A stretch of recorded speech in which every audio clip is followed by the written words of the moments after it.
You're listening to The Secrets of Star Trek, where we discuss the hidden layers and deeper meanings found in all the Star Trek TV series, movies, and more. And today we're discussing the next new episode of the second season of Star Trek Prodigy, Who Saves the Saviors? I'm Dom Bettinelli, and joining me today on the panel are Father Jason Tyler. Hey, Father. Hello. And Jimmy Akin. Hey, Jimmy. Howdy, Dom. Folks, be sure to stick around to the end of the episode. We have more of your listener feedback on our previous episodes, including last week's episode discussing the first episode of the season.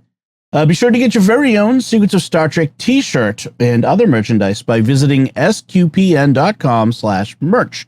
Also, check out our new website. We have a brand new website. It looks fantastic. We're very proud of it. Still cleaning up some corners here and there. So if you find a little bits of errors or whatever, let me know and we'll get on it and clean it up. But it looks great, and I'm really happy with it. I want to tell you about another show on the Star Quest Network you're sure to enjoy called The Secrets of Middle Earth. With the second season of Rings of Power coming, it's time to get caught up. Start listening to the Secrets of Middle Earth. They've got soon an interview with some of the people who make the show, so that should be really fun. And I guess that does it. We're ready to get started to discuss Who Saves the Saviors. Jimmy, can you give us a recap of what goes on? This week, Dal, Jankum, Zero, and Magell crash on Solemn 52 years in the future. They're discovered and thrown in prison in the same cell where Chakotay and his Birdman first officer are being held. The kids realize they can't let them know who they are, so they pretend to be galactic traitors. But they realize that Chakotay isn't making progress towards escaping to launch the Protostar on time. So they help him and Birdman escape and then distract the Solemn Defense Forces to let them launch the Protostar. Meanwhile, 52 years in the past, Gwyn challenges Essentia to the Prove You're a Real Val Nakot ritual. She and Essentia are sent down into a pit, and whoever gets out first will be the winner. The pit turns out to be the source of the heirlooms, and they can control the material down there as if it were like Green Lantern power rings. Essentia tries to kill Gwyn, but Gwyn deflects all the heirlooms Essentia creates and embeds them in the wall to form a ladder. So she then begins to ascend the ladder towards victory. And then everything goes wrong.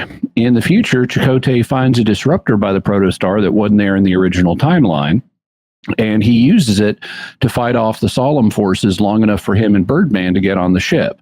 They launch, but they don't go to Tars Lamora, and the timeline is disrupted.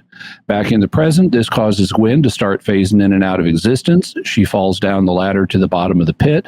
Essentia gets out first and is declared the winner, and the top of the pit closes over Gwyn. The end. All right. So, Jimmy, I just to let you know, your internet connection was it was kind of glitching there. So we did just let folks know we did lose a little bit of what you were saying. Do you want me to repeat it? No, that's fine. It was just a few glitches here and there, but I know folks will notice and let me know. So I'm aware. So let's talk about our overall impressions of this episode. Father, why don't you go first? What was your overall impression of this one? I liked it. I think it's one of these that has a real feel of setting things up well for the rest of the season. There are some consequential things that happen in terms of how the timeline gets altered, and you can sort of see that, all right, we're going to be dealing with the fallout from that altered timeline for a while now. Yeah, I agree. Yeah, and also getting Robert Beltran on there. Now we've got Janeway, Absolutely. and we get Chakotay. It really feels like a Voyager reunion is starting. And the Doctor. And the Doctor, right. And we've got a real Voyager reunion going, so it's kind of fun. Jimmy, your overall impression of this episode? Yeah, I enjoyed it. I liked especially what they're doing in the future. I liked that we had a predestination paradox where it turns out the kids are there always to help Chakotay launch the Protostar on time. I like that they threw it up into the air at the end. They created a plot complication when Chakotay finds the blaster and starts using it.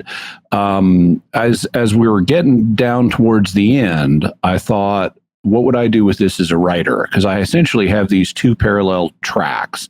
I've got the main crew track in the future, and it looks like they're going to succeed. And then I've got the Essentia Gwen track in the past, and it looks like Gwen's going to succeed because she's just climbing up the ladder. She's realized she doesn't have to kill Essentia; she just has to get out first. And so it looks like we're on the way to success in both tracks. And I said, yeah, but we've got 18 episodes to go. And so one of these is going to go wrong. And my guess is it was going to be the Gwen track that went wrong. And then they threw it up in the air and, both tracks go wrong. Okay, cool. So they defied my expectations there a little bit, and I appreciated that. I don't think the Essentia track was quite as satisfying. I mean, it's a kid's show, so I can cut slack for some of this, but why would this culture ever have a prove you're a real Val Nakot ritual where there's only one winner? It's like, were they at some point in their civilization's early history invaded by off-worlders who were pretending to be Val Nakot and weren't, and this was how they sorted out the difference? The evolution of this ritual culturally doesn't seem to make much sense to me. Unless it's a ritual that they use for other things as well, right? Like maybe someone insults your honor and you can challenge them to do that ritual or something. And yeah, but they say no one's done this ritual in forever. But we kept the pit around. Yeah, just in case. Yeah. Just in case. In terms of the pit, okay, that's fine. But when the timeline goes sideways and it undermines Gwen's own history with Tars Lamora, she doesn't just blink out of existence. She starts fading in and out, and it's like, okay, that's not what we've seen. That's like Back to the Future. That's not Star Trek time travel. That's exactly what I thought. Yeah. Well. I mean, that's one of the things I was thinking with this episode is that the Star Trek theory of time travel and changing history is you blink out one timeline and create a whole new one. It's like you change the past, or the future entirely. I mean, this goes right back to TOS, the Guardian of Forever, where everything disappears. So it's kind of weird what they're doing now, which is Gwen doesn't even just disappear either. She's still there. She just kind of faded in and out. So, I mean, I suppose the idea is we know that our Protostar crew will fix things. I mean, that's just how it works, right? But the fading in and out was a little odd. And it felt a little, we need to have a way for her to lose. That's not really her fault, so that one was a little odd. I did like that. The Protostar's back, even though we destroyed it at the end of last season, we got it back, and it's clearly going to be a big part of this season, or at least as clear as you can be. They are doing the unexpected, which I do like. And I feel like what happened was always supposed to happen based on that voice in the glowing orb. That even though it's unexpected for us as viewers, this internally to the story, this is supposed to happen. So it's it's interesting to see them to do it that way. So I do like it that and that's going to be Chakotay. Yeah, that'll be Chakotay's voice. Telling Janeway. So couple other interesting things. Magel brings up the time paradoxes, other time paradoxes that occurred. She the Bell riots and what was the other Cochrane warp test? The Cochrane warp test. Yeah. It's interesting that those would be general knowledge. The Bell riots, that was really Captain Benjamin Sisko from DS9. You remember that? Yeah, we all know that really the Bell was him. Like, would that be general, like just out there? Well, she's a Vulcan. You can always explain it. She took a class in this or something. Temporal mechanics. Yeah. Right. I suppose they would use these case studies if they had them. So they realize as they come through, the kids, that they need to save Chakotay after the Protostar launches. That's like the big thing. But don't. And, and there's, of course, you have the funny bits of them trying to pretend that they don't know Chakotay, that they just happen to be there. They're, from other places. I'm not sure why Majel hides her ears. I had the same thought. Mhm. Yeah. Because, Spock hides his ears when he goes back to 20th century Earth because it's like we need to look human. But on Solum, a human is as alien as a Vulcan is. Well, it would tell Chakotay what species she is. Right. And he would be like, you're clearly a young Vulcan. So what are you doing here? And it would raise additional questions. Although by the end, she flashes a tricorder in his presence, and they just kind of move past that. He says, where did you get that tricorder? And they move on. So, but I'm suspecting that may be a key moment. They may come back to that, and like maybe Chakotay and his Birdman Adric, which is a really good name for a Birdman. It sounds kind of like a bird call, you know. Yeah. So him and Adric may come back and say, "We realize you kids couldn't be the galactic traders you're pretending to be, so we've come back to save you or something." Yeah.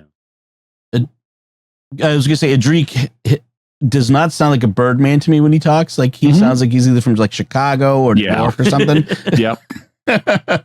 Was not expecting that voice. Father, what were you going to say? Oh, and too, Majel hides her Vulcanness, but Jenkem is a Tellarite, isn't he? And so that's one of the founding members of the Federation as well. And so if having a Vulcan there would give something away, wouldn't having a Tellarite presence also give something away? Yeah. And with Zero, you can kind of explain it because he's in that encounter suit, so you might not recognize him as a Medusan. Right. Sure. But Jankum is a dead giveaway. Yeah. And I think they kind of and some of this may be because this is for kids. Right. But they overacted in pretending to be the galactic traders. Like, oh, what's Starfleet? We don't know what that is. Like, yes. Yeah, it would be reasonable for you to know what Starfleet is, even if you're not in it. Mm-hmm. Yeah. And Dal's not subtle hinting at Chakotay that he should be trying to escape right about now. Like now, like, Dal is anything but subtle. That's what we've learned over the past season plus. I do like as part of their act. He at one point, Majel nerve pinches someone, and Chakotay is like, "Did you just nerve pinch that guy?" And Dal steps up with an explanation and says, "That was more of a hand chop. Everybody does that." And it's like, okay, I love hanging the lantern on that all the way back to Kirk. Mm-hmm. That was good. That was good. So let's see, what else was there? On the past Solemn, so with Gwyn, I probably mentioned this before. I really like the idea of this heirloom nanotech sort of thing that is tied to individual Val Nakot. And, the one way that Iltheron and Gwyn prove their connection is by having their heirlooms, which is basically the same heirloom at different points in time, combining together. Actually, are they? Yeah, they're different points in time. Mm-hmm. So combining into the same shape, and and then in the pit where Gwyn says this is the origin of the heirlooms. Apparently, that pit. They're able to said that. Oh, okay. Well, but one of them, and they are able to make them appear and fight with them. I thought what they were going to go for in that is because Essentia immediately is on the attack. She's out for blood. I thought the big test was going to be, can they cooperate to get out of the pit as opposed to just fight to the death? Like it would be like Essentia was misunderstanding the point, but I guess that would be the too easy kid show answer is it's all about cooperation. No, we're going for it's all about, defeating your enemy and, watching them fall to the bottom of the pit. Yeah, I didn't think that because of the instructions they gave him at the beginning. They didn't tell him the nature of the challenge, which was interesting. Although if this were regularly used, that would leak out. But they did say there's only one of you coming out, and that person's going to be the winner. Which sets us up for what they do at the end, where they close the top over Gwyn. Right. So it's like they've entombed her to die. What I was interested in, because they're down in the pit, and they've got all this little chunks of, programmable matter flying around them. And I realized, they can control this basically like Green Lantern controls his power ring. They just have to will it into a certain shape and it'll assume that shape. And Essentia is very aggressive and picks up on that quickly. And she's immediately on the offensive, and she's making multiple stabby heirloom things to attack Gwen with. And Gwen is on her back foot, and she does come up with a stabby heirloom, but she then makes a shield out of the heirloom material. And I'm thinking neither one of you, and Essentia is better on this, but neither one of you is really grasping how you can use this stuff.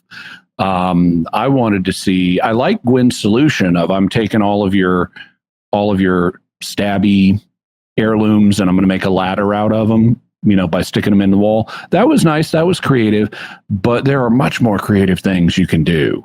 You can create stabby heirlooms behind someone and pull them towards yourself and the person that's between you and the stabby heirlooms. So there's all kinds of things. And I thought Gwen might rally and do something really creative with the programmable matter, and we didn't quite get that. Also, even after the ladder's been created, Essentia is like, well, those are my heirlooms. Poof, they're all gone. Right. There's no ladder to climb. So there were more creative combat tactics that they could have used and didn't in this sequence.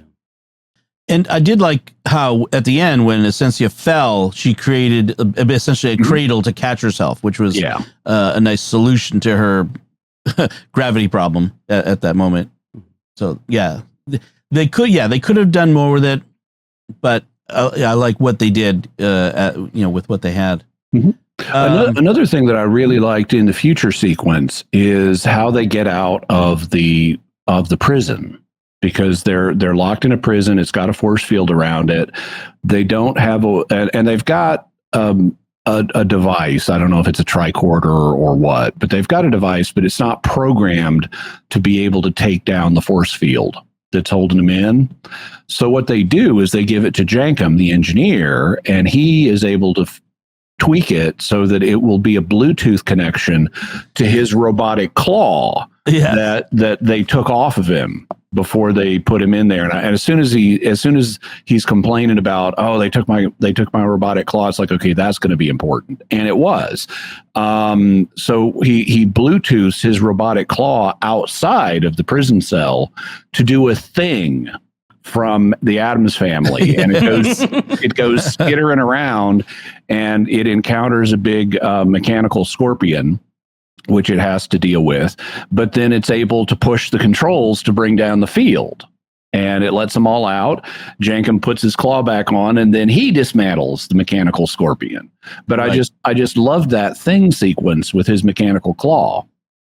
It was a clever solution, because instead of straight brute forcing it, as so often Starfleet engineers or other people do, like, we need to use this tool to take down the force field, he goes around, he uses some flexible thinking and goes around the problem and sort of does it manually like that. Yeah, I did really like that idea that and I don't think we've seen him remote control his mechanical claw before, so that's new. But yeah, that was really nice.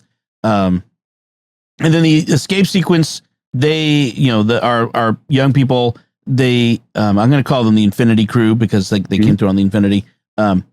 They decide to do a distraction by riding the hover bikes and distracting the guards. And Dal even has a great line there. He says, "Hey, because the security forces are robotic, or at least they look robotic." And he says, "Hey, Rust Buckets, look over here. Look at how distracting I am."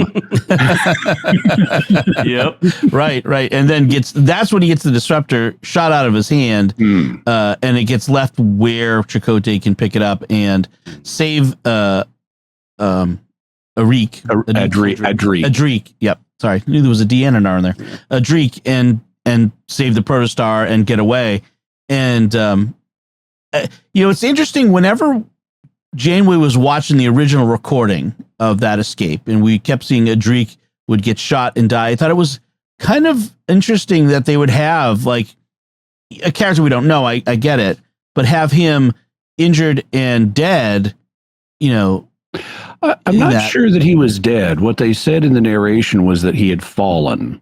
And then he does fall in this. He gets shot like by a stunner, and Majel says, "Yeah, that checks. That's what happened in the original timeline." So I think in the original timeline he was just stunned. Oh, okay. And we just didn't know what happened to Chakotay afterwards. I like that misdirection because we thought, at least I thought, when the Infinity Crew came back, like, oh, now we're going to see what happened after, and they end up rescuing. And it's just, no, we've gone in a whole different direction. And I agree. I like that they've thrown everything in the air, and now whatever's going to happen. Did the Protostar go to the future? I mean, the past? Sorry, because I get my tenses mixed up. Did it go to the past? Well, all they've shown us for sure is that it didn't go to Tars Lamora. And we'll have to wait and see what it did do. I suspect it may come back and try to help them, but I don't know. And did you catch the line as they were getting ready to launch? Chakotay made a comment about the temporal shielding on the Protostar, which I don't remember ever being mentioned in the first season. And it's setting things up so that even if they did travel back in time, they will be protected, I guess, from whatever timeline alterations are about to happen. Right. That was the big thing is the timeline alterations. Okay. So I am sure, because we got to get Chakotay and the Protostar back into this somehow. They now have to repair the timeline. And so I think we will be seeing Chakotay and Adric again. Yeah. In fact, I have a feeling it's going to be the Infinity Crew following them to wherever they went. Maybe not so much them coming back for them, but I think it'll be following to wherever they went. I think that will be the adventure, is getting the Protostar back to where it needs to be. So we'll see. One thing that came up in the Gwyn versus Essentia conflict is Essentia, her primary motivation here is that she thinks the future is predetermined. If Solemn welcomes outsiders, we're going to have a civil war. People will die. Like, she's just, there's no doubt in her mind that it could be another outcome. And the essential difference is Gwyn thinks, no, Solemn can embrace outsiders, the unknown, the universe, and it's really a fear versus hope message. The Essentia is afraid of the new and the different, with good reason, because the last time the new and the different showed up, it destroyed their civilization. Whereas Gwyn's like, no, she just wants to make Solemn great again. Yes. She's a possibly, and so many things I could say there. I'm not going to.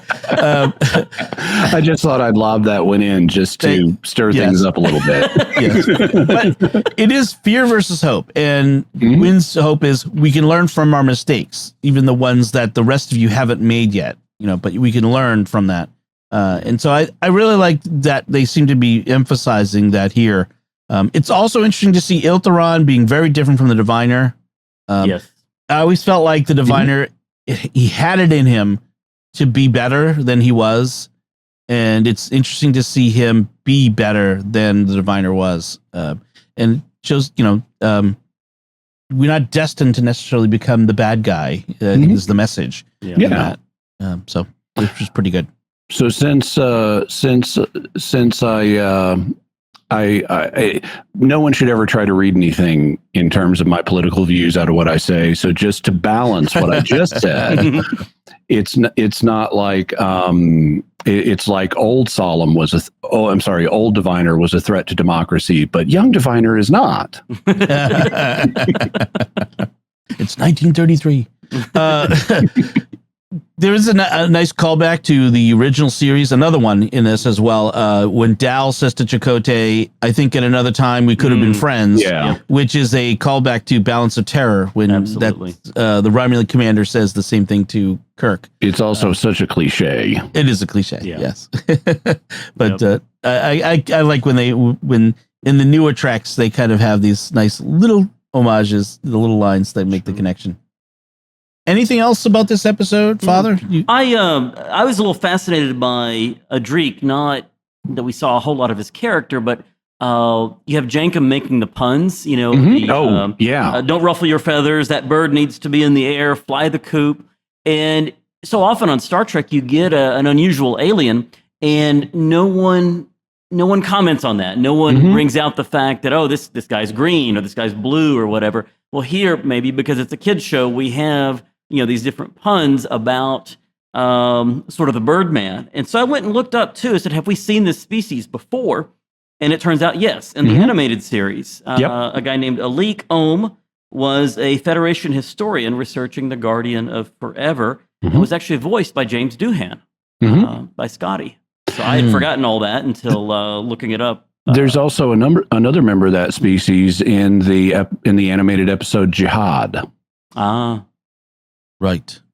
Yeah, they are. I forget what they're called. Aurelians. Yes, Aurelians. That's right. Yes. Yeah. And I believe they show up in Lower Decks as well, which would mean that they've been in all three of the animated series that Star Trek has had. They need to bring them to live action then. Yeah, exactly. Yeah, it is. That was an interesting Lower Decks episode. I like how they did, even though Jankum is now overtly trying to be polite. And like in this, he at one point says, Jankum very politely disagrees, when he just totally disagrees with something. But he nevertheless makes all these bird puns.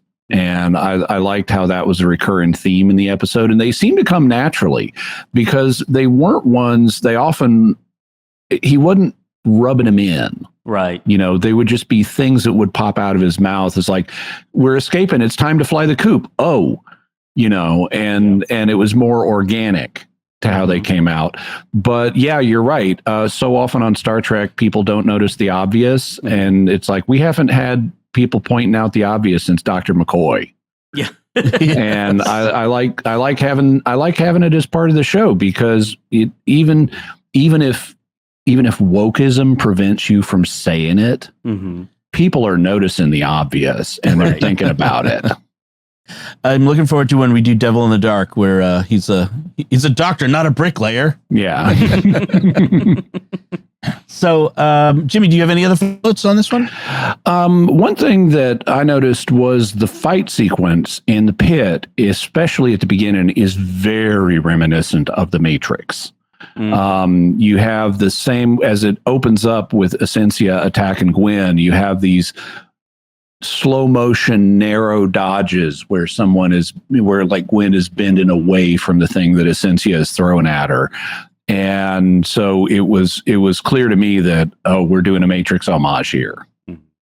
Right. There was bullet time has become a cliche in a lot of stuff. It wasn't exactly that, but yeah, that slow motion as action occurs in the middle of a fight is very common. With very narrow dodges. Yeah, that is true. All right, so that is Who Saves the Saviors. Let's do our feedback before we go. I've got some feedback from episode 318, the Binar episode 1100 whatever. From Free Latveria on YouTube, we have the comment, in my opinion, this is a season 1 gem. Not perfect, but charming. In regards to the supernova problem, allow me to try and get a no prize with an explanation. The Binars don't speak English. The event that happened in their system effectively wiped out all life, as far as they were all concerned. So whatever word they said in binaries translated to supernova, even if that isn't exactly true to whatever happened. So it was a close translation, I think, is what he's saying. Okay, so 3 thoughts. First thought, compliments for knowing what a no prize is. For people who may not know what a no prize is, back in the 1960s and 1970s, after Marvel Comics got its relaunch with the release of the Fantastic Four, people would notice errors or sometimes propose fixes for errors, and they would write into the letters columns of Marvel Comics, and if what they said pleased the editor would award them a no prize. And in the early days, they would even send out envelopes that would say on the outside, your no prize is included, and you open it up and the envelope is empty because there's no prize inside. So no prizes are an established tradition. of, you don't really get a prize, but we're honoring what you did. And so I like that. Second thought, if that's what gets you through the night, that's great. Third thought, binars are ridiculously accurate data manipulators. They should have Google Translate working for the word supernova at this point. Yeah. I mean, I'll accept your headcanon, but Yeah. we're layering on top of it to get a something. So that's fine. And then on last week's episode, 319, Into the Breach, first comment comes from our friend Victor Lambs, who often edits the show for us. Says, I just finished watching the full second season of Star Trek Prodigy, and it is brilliant. And then New Jersey Esperantist writes, at a time like this, I get to be Time Lord Omniscient for a few weeks. I've watched the entire second season of Prodigy and found it very enjoyable. Sometimes I nod my head knowingly at your predictions, but other times I just think, oh, you have no idea. Mum's the word. You won't hear it from me. And I will add that for myself, I've decided not to watch ahead. I'm going to watch each episode as we discuss it. So I don't want to accidentally introduce things that aren't in the episode that we're talking about. So, and thank you to you and all the listeners for not spoiling things for those of us who are taking that approach. Yes, that would be greatly appreciated. All right, so that's our feedback this time. And now I'd like to take a moment to thank our patrons who make it possible for us to create the Secrets of Star Trek, including Peter C., Father Joseph S., Leslie H., Don and Michelle E., and Spencer K. Their generous donations at sqpn.com/give make it possible for us to continue the Secrets of Star Trek and all the shows at StarQuest. And you can join them by visiting sqpn.com/give. This StarQuest show is also brought to you by Exodus 90 and the Exodus 90 app, a daily companion to help you grow closer to God and to become the man you want to be. This summer, join the Enthronement to the Sacred Heart, the Exodus 90 Summer Book Club, and St. Michael's Lent, beginning August 15th and leading up to the Feast of St. Michael the Archangel on September 29th. Go to exodus90.com/SQPN for a 14-day free trial to the Exodus 90 app and to learn more about St. Michael's Lent. That's exodus90.com/SQPN to join us for St. Michael's Lent starting August 15th. So that's it from us. What did you think of Who Saves the Saviors? Let us know by commenting on the show at sqpn.com/trek, our Facebook page at facebook.com/StarQuestMedia. Send an email to trek@sqpn.com.